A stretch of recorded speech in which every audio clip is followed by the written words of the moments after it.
Welcome back, everyone, to OpenLine. Jason Shawhan, film critic, is with us. He's joining us via Zoom. I believe he's at the Belcourt right now. He's going to go see a movie right after this, so I'm glad you're with us. I'm going to read three more movies. Talk about them as you want. These are movies that some article has identified as big movies for the fall. Black Panther, obviously the follow-up, Black Panther, Wakanda Fever, The Menu, and The Fabelmans. Those three. Wakanda Forever. I'm sorry, not Fever. Wakanda Forever. What about those movies?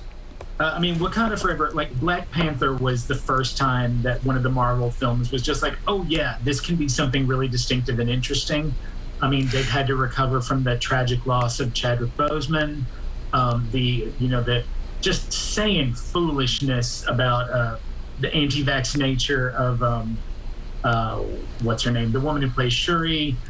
They've been dealing with a lot, but then that first trailer came out and everyone just like, oh wow, this still, Ryan Coogler still got it, and all that in The Submariner. Can't wait to see that. Also, Angela Bassett. You're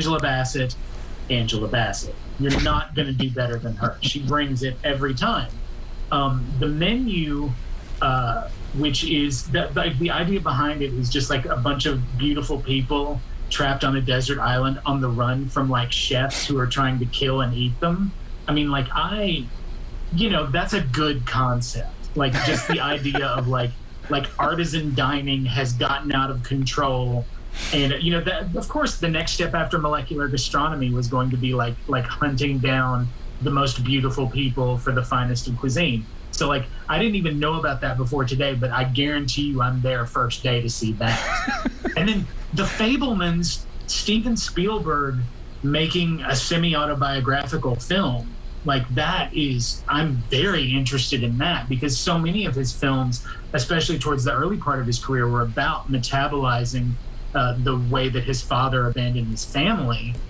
Also, it's John Williams' last score. Like once he's finished that score, he's retiring.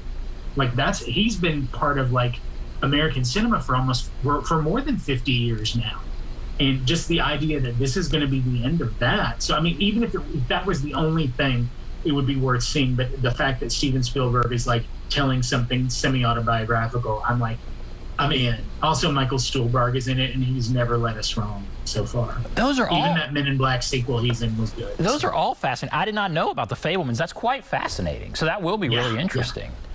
About Steven Spielberg. Okay, we have a few minutes left. What else? What else do you want to talk about? What other movies? What other thoughts? What else?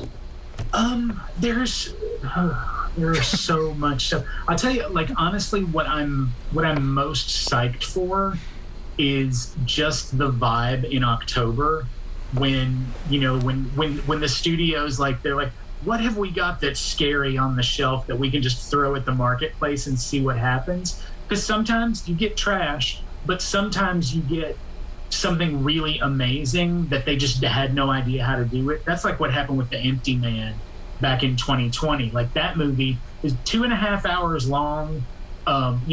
Fox didn't know what to do with it. Disney didn't know what to do with it. It was the last film to go out with the 20th Century Fox logo, but it's one of the best and smartest horror films I've ever seen.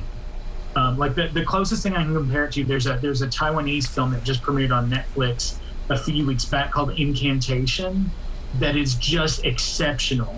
Like it's a film that is like, you can watch it as a film and enjoy it and experience it, but it is also physically about the process of watching a film. Like watching this, whether it's The Empty Man or Incantation or whatever, like watching this makes you part of the lore of this. And I'm a sucker for that sort of thing. The best example I can give for it is the Hills Have Eyes 2 remake. Had this amazing teaser trailer where the trailer basically reveals to you that the film has already killed you before you even watched it. Like the camera just starts dragging you along. You realize like, oh, I'm the point of view of a corpse that this movie has killed. And like that idea that just like that a film is just like, we're going to make you part of this in a it's like the monster at the end of this book, but much darker. Jason, it's always great to have you on, and thank you. So we have to wrap. We have to wrap right now. I'm being told, but thank you for coming on. Have a great night, and we hope to see you again soon. Absolutely. Have a good evening. All right, we will take a break. I'll come back, wrap everything up right after this.